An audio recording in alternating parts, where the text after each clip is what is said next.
lo que vamos a ver van a ser algunas funciones, porque la cantidad, ya después vamos a ver algunos mecanismos, la cantidad de movimientos que se pueden generar a través del mecanismo son infinitas. ¿Sí? Distintas formas, distintas maneras, distintas entradas. Por lo tanto, vamos a ver una noción básica y en función de eso, bueno, a ustedes no les va a tocar diseñar, pero el diseñador de los mecanismos tiene una tarea bastante compleja porque, como les digo, tenemos las más diversas maneras de poder mover o de mover una determinada aplicación. Entonces lo que vamos a hacer es vamos a definir a las partes componentes de un mecanismo en forma general y algún parámetro característico. ¿Sí? Fundamentalmente nos dedicamos a estudiar incluso los ejercicios que después van a hacer, que están basados en el mecanismo Biela-Manivela, que es el mecanismo más característico y que representa un poco el general. Bueno, hay una clasificación de los mecanismos que más o menos está dentro de este grupo y que nosotros ya hemos visto algunos. ¿Sí? Fundamentalmente el de abajo, el eslabón flexible, ya lo estuvimos analizando. Lo hemos visto cuando analizamos correa, porque ese eslabón flexible puede ser a través de una correa o a través de una cadena. Ese ya lo estuvimos analizando, ustedes ya seguramente han planteado los ejercicios. Lo que hicimos nosotros es hacer la selección de ese elemento, por lo cual sobre ese mecanismo nosotros no vamos a hacer ninguna alusión porque generalmente ya está tocado. Los que vamos a tocar, el de contacto directo, que es el que corresponde a una leva, ese lo vamos a ver en la clase que viene, la última clase de la parte racional. Y hoy nos vamos a dedicar a los mecanismos de barras, que son los que constituyen el segundo grupo y que son lo que se llaman, o están comprendidos dentro de la clasificación de eslabón rígido. Ese es el que vamos a tocar hoy día, y el primero lo vamos a tocar la semana que viene, la última parte del racional. Bueno, acá hay unas definiciones, fundamentalmente, de las partes componentes de un mecanismo. El mecanismo es un sistema de cuerpos creado artificialmente, creado por el humano, ¿sí? Creado para poder mover una determinada aplicación. El diseñador, la persona que está generando ese mecanismo, tiene que, como dice ahí, transformar el movimiento de uno o varios cuerpos en el movimiento que se quiere imprimir a otro cuerpo. Entonces, para ello hay que agrandar la inventiva y bueno, y ahí hay que entrar a ver cuál es el movimiento que le tendría que dar al mecanismo, a una de las partes, para poder obtener lo que yo quiero dentro de la aplicación. Ya van a ver justamente enseguida cuando veamos los videitos, muy simples, pero hay mecanismos al por mayor.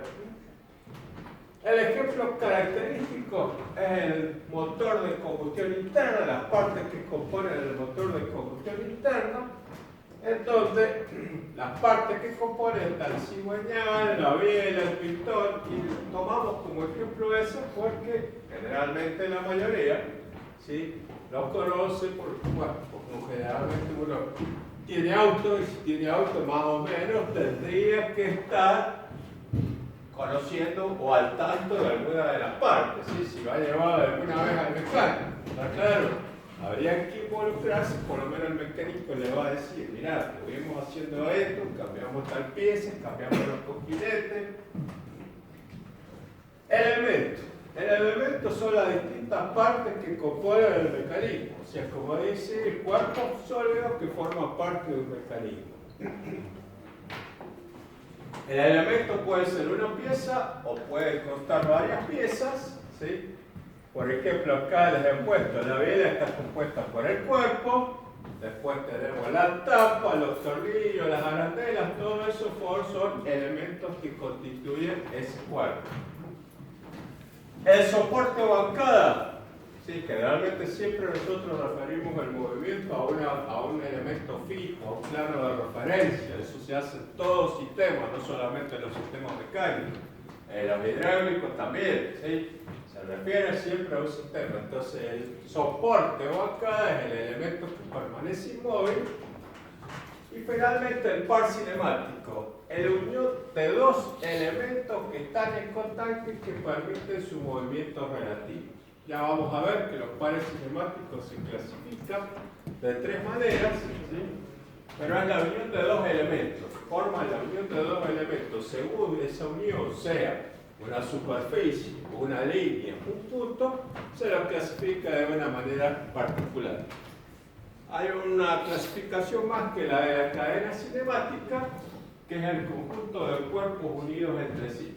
Bueno, ahí está definido, dibujado, el esquema de un sistema pistón, cilindro, ¿sí? Biela, manivela, cigüeñal, biela, pistón, cilindro, las levas correspondientes para mover las válvulas de admisión y la válvula de escape. Fundamentalmente, y seguramente esto ustedes lo estudiaron cuando estudiaron termodinámica, para analizar el ciclo Otto, por lo tanto, conocen este sistema, ¿sí? Es un sistema mecánico característico. Allá tienen desglosado o desagregado el conjunto cigüeñal y biela, así que por eso hemos tomado como ejemplo característico y trabajamos básicamente sobre ese mecanismo. Vamos a tomar el cubo elemental, el cubo que ustedes analizaron también en estática, en estabilidad, cuando ustedes trabajan, ¿sí? Y ese cubo elemental, ¿sí? Si no está vinculado a ninguno de los sistemas, ese cubo lo vamos a referir a un sistema de ejes, X y Z. Si ese cubo no está vinculado a ninguno de esos ejes, va a tener 6 movimientos, va a tener 3 de traslación, que van a ser los que corresponden a cada uno de los ejes, y 3 de rotación. Cuando nosotros ya lo vinculamos, por ejemplo ahí como está vinculado al eje Y, estamos restringiendo uno de los movimientos. Entonces, los pares cinemáticos, ¿sí?, se clasifican dependiendo de la vinculación o del enclaje que tengan respecto al soporte o respecto a la bancada. Y entonces eso permite una nueva clasificación que corresponde, bueno, acá definimos los pares cinemáticos, que decíamos que eran la unión de dos elementos, y dijimos que dependiendo del contacto entre esos elementos, si era una superficie, si era una línea, si era un punto, podíamos definirlo. El par inferior, cuando el contacto entre los dos elementos es una superficie. Y esa superficie puede ser un par de rotación o un par de deslizamiento. Los pares superiores, cuando el contacto, un par cinemático superior, cuando el contacto entre los dos elementos es una línea o un punto. Y hay una tercera clasificación que son los pares helicoidales, donde el movimiento de un cuerpo produce movimiento o involucra el movimiento de la otra parte. Y ahora vamos a ver el ejemplo característico. Esa es la clasificación del pares cinemático y vamos a lo que veníamos hablando, ¿sí? Dependiendo de que el elemento esté vinculado o esté anclado a nuestro soporte o a nuestra bancada, vamos a ir definiendo pares cinemáticos de un giro, pares cinemáticos de un movimiento, de dos movimientos, ¿sí? Por ejemplo, acá tenemos una mordaza, tenemos un árbol que pasa a través de esa mordaza, tendría que ser una guía, en realidad una guía, ¿sí? Y ese guía, ese árbol, está vinculado a través de estas mordazas, o a través, podríamos llamarle, de ese frío. El único movimiento que tenemos en este caso es un movimiento de giro del árbol, ¿sí? Generalmente si esto está anclado no tiene desplazamiento de traslación para ningún lado. Por lo tanto, como dice acá, este par se denomina par cinemático giratorio. Se representa, generalmente se utiliza la G para indicar que hay un movimiento de giro y se utiliza la T mayúscula para indicar que hay un movimiento de traslación. Ese es un par cinemático giratorio Por lo tanto, no haría falta escribir la palabra, sino que directamente habría que poner un G, porque nos está indicando que solamente tiene movimiento de rotación. Un par cinemático de traslación podría ser ese, par cinemático de traslación, ahí está, con la letra T mayúscula, ¿sí? Un sistema mecánico en el cual la única posibilidad que tengo es que esta pieza se mueva dentro de ese cubo, ¿sí? Traslación, lógicamente ahí no puedo tener rotación. Por lo tanto, ese es un ejemplo característico de un par cinemático de traslación. Acá tenemos otra vez el mismo ejemplito, esta vez no está anclado a través de esas mordazas en los extremos. Por lo tanto, en este caso, hablamos de un par cinemático de dos movimientos tipo GT porque permitimos la rotación del árbol y a su vez podría tener un movimiento de traslación. Entonces hablamos de un par cinemático GT porque tiene un movimiento de giro y un movimiento de traslación. Y ese se clasifica, como dice abajo, como un par cinemático de dos movimientos. Acá tenemos un par cinemático de tres movimientos. Podría ser, ¿qué es lo que vimos que tenía movimiento de esas características que hemos visto dentro de los acoplamientos? La junta homocinética. ¿Ah? La homocinética. Exactamente, la junta homocinética es un par cinemático de tres movimientos porque fíjense que si nosotros esto lo referimos a un sistema de eje, tenemos la posibilidad que esto rote en cualquiera de los ejes correspondientes. Es un par cinemático de tres movimientos y como dice acá el compañero, eso se analizó cuando se vio el movimiento del acoplamiento en el rótula, ¿sí? Par cinemático de cuatro movimientos en el cual voy a tener dos traslaciones y dos rotaciones, ¿sí? Por lo tanto, este sistema es un GGTT, ahí está, ¿sí? Parece que estuviera hablando como... Pero así se los define, para no escribir tanto, directamente se coloca 2G porque tiene dos movimientos de rotación y 2T porque tiene dos movimientos de traslación. Y finalmente un par cinemático de 5 movimientos, donde tenemos dos traslaciones y tres rotaciones según cada uno de los ejes. Todo eso, esos pares cinemáticos definen el movimiento dependiendo del anclaje que tengan respecto al soporte o respecto a la bancada. Nosotros podemos definir, esto fundamentalmente me permite definir cuál va a ser el movimiento que yo le voy a imprimir a ese mecanismo y lógicamente voy a tener que generar, ¿sí?, la pieza adecuada para lograr ese movimiento, ¿sí? Por eso les decía que esto, el que diseña estas cuestiones, tiene que tener bastante inventiva y tiene que tratar, ya van a ver, les voy a mostrar una serie de mecanismos en los cuales hay movimientos simultáneos de dos piezas para lograr lo que yo necesito. Bueno, este sería un par helicoidal, ¿sí? El ejemplo, decíamos que el par helicoidal era el movimiento de uno de los elementos que involucra el movimiento del otro. Cuando nosotros acá roscamos la tuerca, indudablemente que estamos moviendo al mismo tiempo el tornillo correspondiente. ¿Sí? Esto es el ejemplo de un par cinemático helicoidal.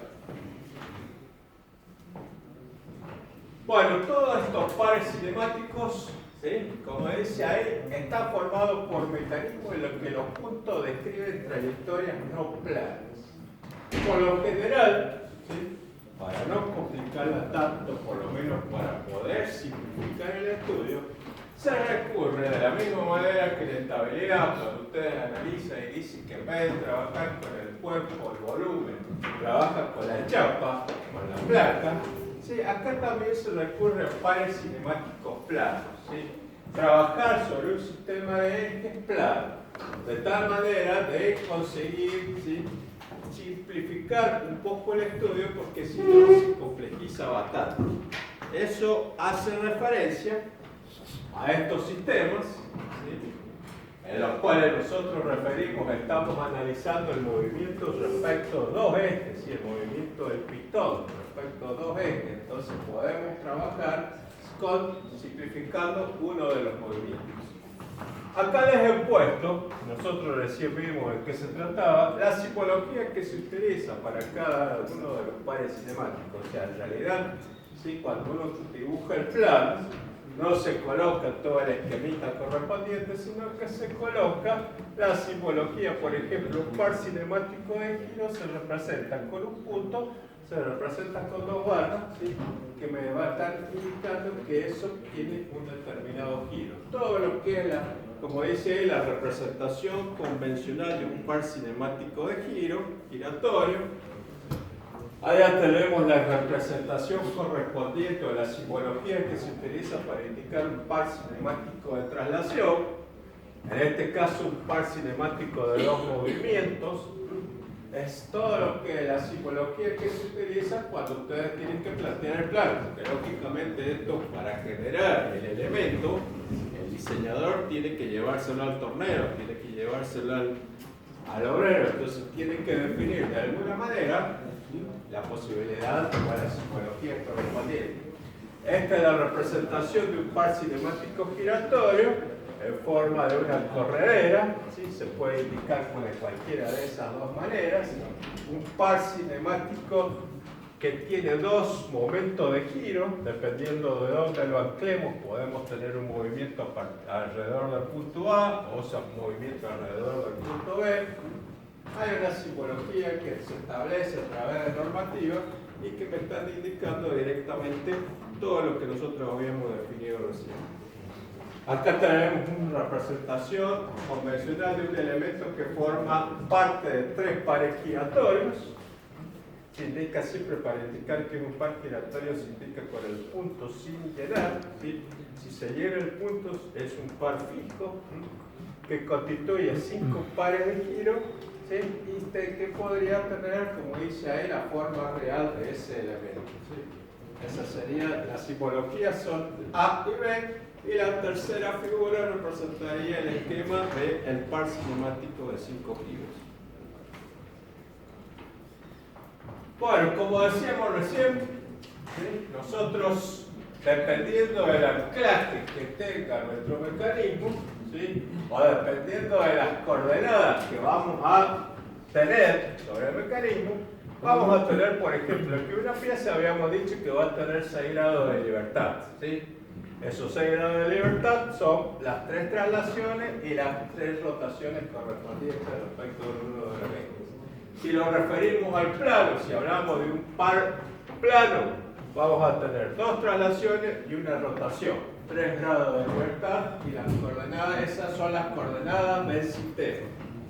Cuando nosotros, o sea, dos elementos separados entre sí, sí, generalmente nosotros necesitamos formar un par cinemático, por lo tanto vamos a tener dos elementos que los vamos a tener que vincular.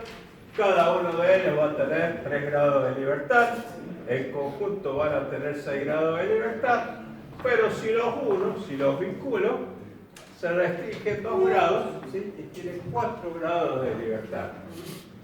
Si los unimos mediante un par inferior era un par en el cual la superficie de contacto entre los elementos era una superficie, o sea, la unión entre los elementos era una superficie. Si los uno mediante un par superior, el par superior es el punto de contacto, es un punto o una línea. Y en ese caso tengo 5 grados de libertad entre los dos. Por eso es fundamental definir los grados de libertad, porque eso me va a dar la posibilidad de mover en uno determinado sentido. Ese es uno de los desafíos, una de las cuestiones que tiene que definir el diseñador de todo esto y que tiene que indicarlo adecuadamente. Para determinar los grados de libertad se utiliza la fórmula de Chebyshev o de Gruber, tiene dos denominaciones, ¿sí? Dependiendo si los rusos, si le vienen por el lado de los rusos o si vienen por el lado de los sajones, de los yankees, ¿sí? Y esa fórmula para definir los grados de libertad es 3 por n, donde n es el número de elementos móviles o de elementos rotantes, ¿sí? Menos 2 pares inferiores menos un par superior. Esa es la condición de Chebyshev. Y les he puesto el ejemplo característico de la biela pistón. Cuando el grado de libertad vale 1, se dice que el movimiento que tiene ese sistema es demodrómico y por lo tanto es un movimiento obligado. Tiene ese movimiento directamente, cuando hablamos de un movimiento obligado, definitivamente tiene ese movimiento. En este caso, para que nos dé, vamos a tener 3 elementos móviles, ¿sí?, que son la rueda, la biela y el pistón. Tenemos pares inferiores, tenemos 4. Sería, acá está indicado, uno es este, el otro es esta vinculación, el tercero es la vinculación de la biela con el pistón, y el cuarto va a estar indicado acá, ¿sí?, el desplazamiento, el movimiento del pistón dentro del cilindro. Esos son los 4. No tenemos pares superiores, es 0. Bueno, esta fórmula, si la aplico, me da 1, por lo tanto el movimiento es obligado. El sistema este va a tener necesariamente ese movimiento, ¿sí? Y a ese movimiento es lo que se conoce como un movimiento demodrómico. Otro ejemplito, el de la leva, que es lo que vamos a ver en la clase que viene. Acá está indicado, aplicada la fórmula. Son 2 los elementos que se mueven, ¿sí?, la leva y el seguidor, ¿sí?, que es esto que está acá, esta punta que está acá. Tenemos 2 pares superiores. ¿Cuáles son los pares superiores? Tenemos un par superior y 2 pares inferiores. El par inferior es el desplazamiento del seguidor a lo largo de la corredera, ¿sí?, a lo largo de la guía. Tenemos el otro par inferior, que es la vinculación de la leva con el soporte o bastidor. Y tenemos un par superior, que es el punto de contacto entre el seguidor y la leva. Si aplicamos la presión, nos da 1, también es movimiento obligado. Si en las situaciones el mecanismo va a tener ese movimiento necesariamente. Y un tercer ejemplo que les he puesto es el contacto entre 2 engranajes, ¿sí?, el cual, en este caso, son todos los elementos que se están moviendo, los 2 engranajes correspondientes. Tengo 2 pares inferiores. Los pares inferiores son los puntos de contacto del engranaje con el árbol correspondiente, están indicados ahí. Tengo un par superior, que es el punto de contacto entre los dientes de cada uno de los engranajes. Si aplico la presión, me da también un 1, también es un movimiento obligado. Necesariamente ese sistema tiene que tener ese movimiento, el movimiento que le asigna el mecanismo. Esos son los ejemplos característicos, ¿sí? Y como les dije, nos vamos a estudiar, y el ejercicio que se va a plantear en la práctica va a ser referido a este sistema mecanismo biela-manivela, porque generalmente todos lo conocen y ya traen alguna noción básica de este movimiento. ¿Sí? El mecanismo biela-manivela, uno de los primeros mecanismos, surge con el tema de la máquina de vapor durante la época de la Revolución Industrial, año siglo XVIII.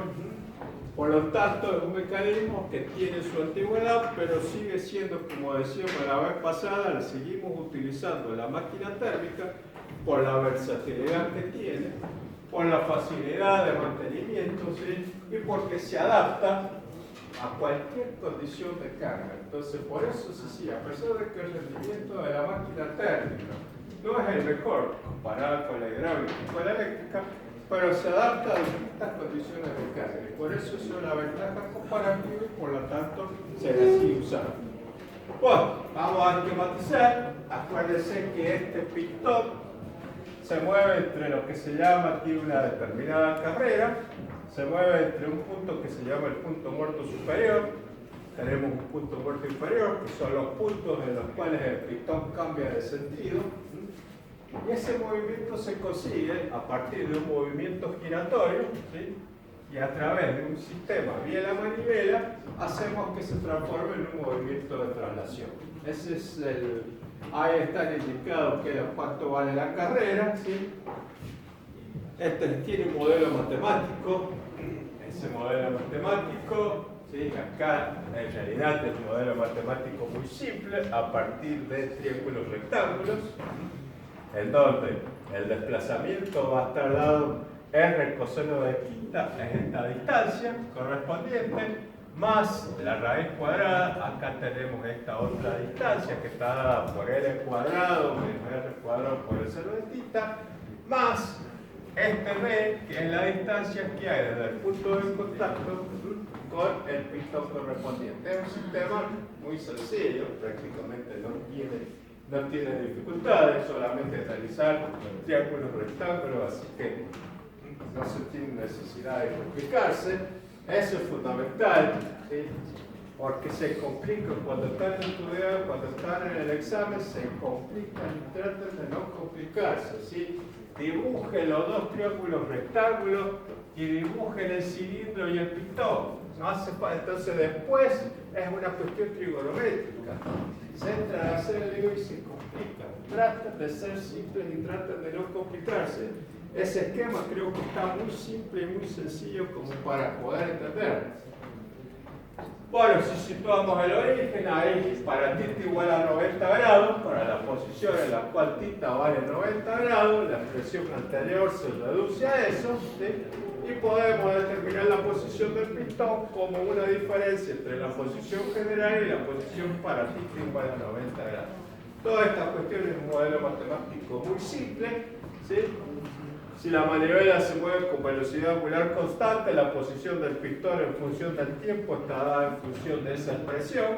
También a partir de los triángulos rectángulos, ¿sí? En vez de poner, habíamos puesto coseno de θ, ¿sí? Se utiliza en función de la velocidad angular, omega t, con lo cual reemplazo este es un dato, ¿sí? Y el t no le puedo ir dando distintos valores, entonces puedo describir uno de los ejercicios que van a tener que hacer, es darle valores a t para poder describir cuál es el movimiento que va a tener. El valor máximo se obtiene para omega t igual a 0, coseno de 0 vale 1, por lo tanto obtenemos el valor máximo y la expresión se reduce a él. Como ustedes verán, es una cuestión trigonométrica, entonces no tiene... Por eso no se complique la vida. El valor mínimo se obtiene cuando omega t vale 180, ¿sí? Y vamos a obtener, acá están dibujadas dos gráficas, en las cuales una corresponde, ahora fíjense que es una función, el desplazamiento es una función cosenoidal, por lo tanto va a ser una función cosenoidal. Cuando nosotros le incluimos la distancia y modificamos el de trabajar con los otros términos correspondientes, vamos a seguir teniendo una función cosenoidal, pero la amplitud se va a modificar, ¿sí? Vamos a tener distinta amplitud positiva respecto de la amplitud negativa. Esa es una cuestión que hay que ir dándole, esto es lo que ustedes van a tener que hacer en el ejercicio, ¿sí? Trazar, darle valores al valor de omega t, omega lo van a tener, el dato, necesitamos conocer la velocidad angular, así que van a tener que ir dándole valores a t y van a ir obteniendo distintos puntos para obtener esta función cosenoidal. Si derivamos esto, obtenemos la velocidad, en la cual la velocidad, ahí queda esa expresión, ¿sí? Acá ya se complejizó un poco que la derivada, ¿sí? No hace falta tampoco que se la aprendan de memoria para el examen, ¿sí? Fíjense que cuando considero 90 grados directamente elimino todo lo que es aquel término y me queda en función de una función senoidal. Esta expresión en la roja es una función senoidal pura, ¿sí? Cuando tengo el término, el otro término se modifica, o sea, tenemos una función senoidal, pero una función senoidal modificada. Bueno, básicamente lo que ustedes tienen que decir, que es una función en velocidad, es una función senoidal, que si trabajo con el término principal, voy a tener una senoide perfecta. Trabajo considerando los otros términos, lógicamente sigue siendo una función senoidal, pero lógicamente se modifica debido al otro término. Eso es lo que ustedes van a tener que trazar. Si derivo nuevamente, obtengo la aceleración. Ahí la aceleración se complicó, ¿sí? Está la derivada. Si alguno la quiere practicar y ver cómo se obtiene esa expresión, se los dejo como tarea para las vacaciones. Esa es la expresión que me permite obtener la aceleración.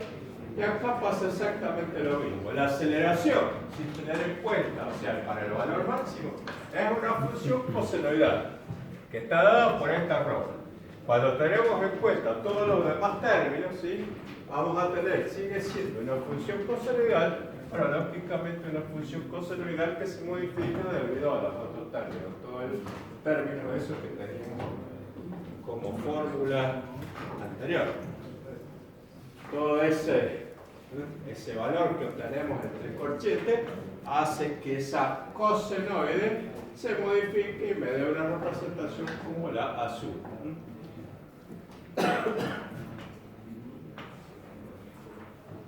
Bueno, mecanismo de 4 barras. El mecanismo de 4 barras son estos que están formados por una barra vinculada al soporte, ¿sí? Que es la generalmente es la más corta, por eso le pone short, la más corta. Tenemos un mecanismo, la barra más larga, y las otras dos son las mecánicas que le han puesto P y Q. Y acá necesita, para que una de las barras realice, al menos una barra del mecanismo pueda realizar giros completos, se tiene que cumplir la condición de Grashow, que la suma de la barra más corta más la barra más larga sea menor que la suma de las otras dos barras. De esa manera nos aseguramos que una de las barras por lo menos realice un giro completo. Tenemos distintos ejemplos del mecanismo de 4 barras. Está presente, a pesar de que nosotros pensamos en que estos mecanismos no aparecen en ningún lado, están presentes en todas estas aplicaciones que he puesto acá, ¿sí? Esto, bueno, las chicas sabrán, lo que, bueno, no sé si las conocerán, pero esto es una máquina de coser, ¿sí? La Singer o la Boeco son todas esas maquinitas de coser. Tenemos el mecanismo de una retroexcavadora. Tenemos el mecanismo de un sistema, de un cilindro para mover agua, por ejemplo. Tenemos en ese sistema, fíjense, ahí se está moviendo, ¿sí? El levantamiento de las ruedas del tren de aterrizaje de un avión. Tenemos un mecanismo de 4 barras, ¿sí? Tenemos estas, eran las viejas bombas de agua, que seguramente se han visto en alguna película de cowboy, ¿sí? Sacaban agua con ese tipo de bombita, extraían agua, es un mecanismo de 4 barras. Distintas aplicaciones sobre los mecanismos de 4 barras. El sistema de los camiones, por ejemplo, los camiones que trabajan con contenedores, ¿sí? Cuando bajan, ¿sí? Ahí está indicado el sistema de 4 barras. El sistema de una plataforma elevadora, para poder sistema de 4 barras. Distintos ejemplos, por eso digo, están presentes los mecanismos en todas estas situaciones. Fíjense el movimiento que tiene ese sistema, ¿sí? A partir de un movimiento giratorio, provocamos un movimiento de traslación de los pistores, ¿sí? Por eso decía que para poder generar mover una determinada aplicación, el diseñador tiene que darse maña y prever cuáles van a ser los elementos que van a formar ese mecanismo para lograr el movimiento que yo quiero. Mecanismo de 4 barras, doble manivela balacín. Ahora vamos a ver cómo se produce ese movimiento. Sí, vamos. Y el centro instantáneo de rotación. Nosotros decíamos que esos mecanismos se están moviendo. Por lo tanto, como cuando nosotros definimos, esos mecanismos van a tener para cada instante un centro instantáneo de rotación. El número de centros que yo puedo determinar se calcula a través de esta expresión. El número de centros que yo puedo determinar, entonces para un mecanismo de 4 barras se aplica el teorema de Kennedy. ¿Qué es el teorema de Kennedy? Cuando 3 cuerpos cualquiera tienen movimiento plano, sus 3 centros instantáneos están en línea recta. Eso es lo que dice Kennedy. En este caso, aplicado al mecanismo de 4 barras, ¿sí? Vamos a determinar, por ejemplo, el mecanismo de 4 barras sería este. Estas son las 4 barras, lógicamente una tiene que estar vinculada al soporte o arcada. Como dice ahí, hay un procedimiento. Hallar el número de centros. Aplico la expresión y me va a dar que para este caso ¿sí? Aplicando la presión son 6 centros de rotación, 6 centros instantáneos de rotación que va a tener este mecanismo. Hacer una lista de todos los centros. Acá la he hecho. La listita de todos los centros correspondientes para no perderse y no comerse ninguno, ¿sí? Localizar por simple inspección tantos como sea posible, o sea, visualmente, ¿sí? Yo voy a tener ya 4 centros determinados. Uno va a ser este, ¿sí? Alrededor del cual va a girar esta barra. El otro va a ser este, el tercero y el cuarto. Tengo 4 centros instantáneos de rotación directamente en forma visual. Me están faltando 2, porque habíamos dicho que para un mecanismo de 4 barras tenemos 6. ¿Cómo lo determino? Aplicando la ley de centro o teorema de Kennedy, que decía que los 3 centros instantáneos en un mecanismo de 4 barras tienen que estar ubicados en una línea recta. Entonces, ¿qué es lo que hago? Proyecto una de las barras respecto de la otra y donde se intersectan determino el mecanismo, determino el centro instantáneo de rotación, el quinto centro instantáneo de rotación que me está faltando, ¿sí? Necesariamente yo tengo que proyectar y tiene que producirse un cruce entre esas proyecciones correspondientes. ¿Y el sexto dónde lo voy a tener? Y voy a proyectar las otras 2 barras donde se encuentran, voy a tener el correspondiente centro instantáneo de rotación. Primero, hay que determinarlo visualmente, tratar de obtener visualmente la mayor cantidad de centros instantáneos. Siempre un mecanismo de 4 barras tiene 6 centros, ¿sí? Y después, los otros 2, aplicando lo que es el teorema de Kennedy o la ley de los 3 centros. Ese es el procedimiento que se utiliza. Básicamente todos los sistemas y todos los mecanismos se trabajan en función de este mecanismo de 4 barras. Y ahora quiero mostrarles algunos de los mecanismos correspondientes. Por ejemplo, empezamos por este. Tiene que se ve. Acá lo veo y allá no. Ese es un mecanismo de 4 barras. En realidad la cuarta barra es la que estaría vinculando este sistema, si directamente el soporte.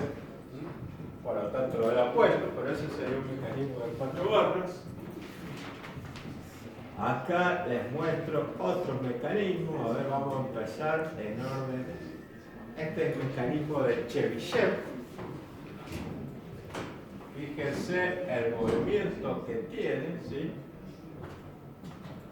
Para generar o para describir un determinado movimiento, una determinada aplicación.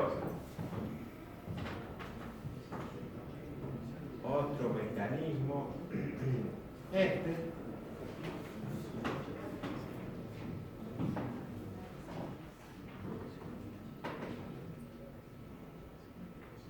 Este mecanismo, por ejemplo, podría asimilarse al mecanismo de una limadora, una máquina herramienta limadora, y que tiene un desplazamiento. Fíjense que a partir de un movimiento de rotación, logramos un movimiento de traslación y logramos en la punta de este elemento se puede colocar una herramienta, entonces provocamos un desplazamiento y vamos trabajando y vamos mecanizando la pieza, ¿sí?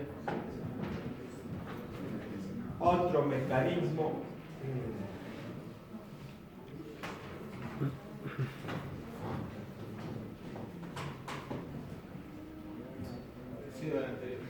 parecido al anterior, exactamente. Fíjense que todos son en base a los mecanismos de 4 barras, ¿sí? Ahí también podríamos colocar en la punta de roja, podríamos tener una herramienta y podríamos mecanizar una pieza. Acá está el mecanismo de la retroexcavadora.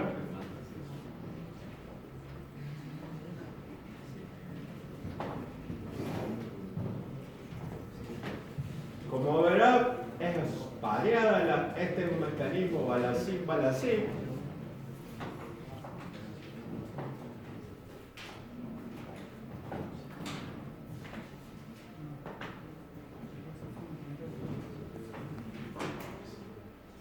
al menos una de las piezas, ese cumple la condición de Grashow, al menos una de las piezas tiene movimiento de rotación completo, en este caso la roja.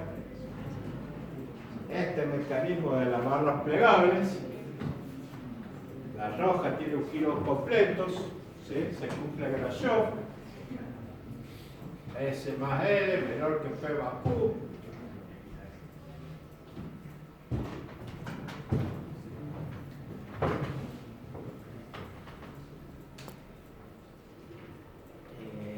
Bueno, acá, a ver, les muestro este mecanismo.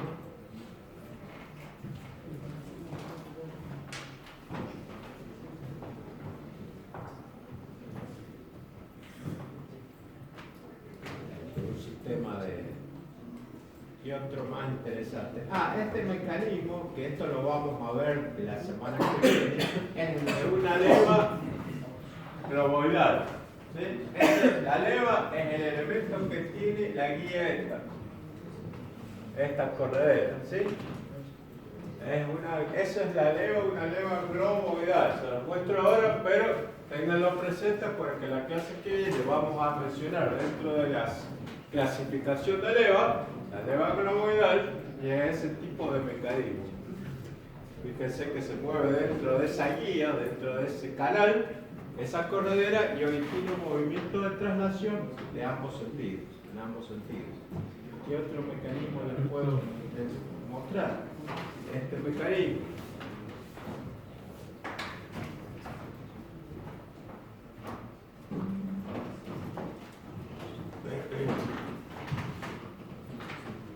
No los quiero cansar más con mecanismos.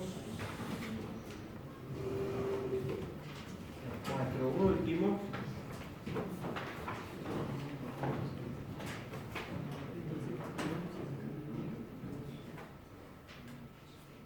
Bueno, todo esto, ¿sí? Para diseñar todo esto hay que conocer un poco más de lo que hemos visto, indudablemente, pero como el perfil de ustedes no es de diseño, realmente lo que ustedes van a hacer es van a pedir, necesito que me genere un elemento de estas características que mueva tal cosa. Bueno, ya ese será un problema del diseñador poder determinar o hacer una cuestión de este tipo. Bien. Sí. Acá espérate, me falta este, que también me resultó interesante. ¿Sí? Creo que es parecido a qué? Un cárdano, ¿cierto? Un acoplamiento cardánico. ¿Sí? Y producimos el movimiento a través del acoplamiento cardánico de esa pieza. Para que vean que los acoplamientos cardánicos no solamente se utilizan en lo que son los otros, sino que se puede utilizar para lograr un movimiento de ese tipo.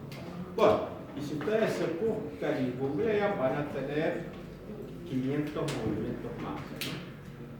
Les he puesto algunos que me parecieron interesantes y llamativos, pero si ustedes en algún momento de ocio, de aburrimiento, que no tengan nada que hacer, googleen y van a encontrar que hay un montón de mecanismos. ¿Sí? Ahí tengo todos esos mecanismos para colocar en la página de la cátedra para que tengan ustedes con la posibilidad de ver. ¿Va a necesitar esto? Sí.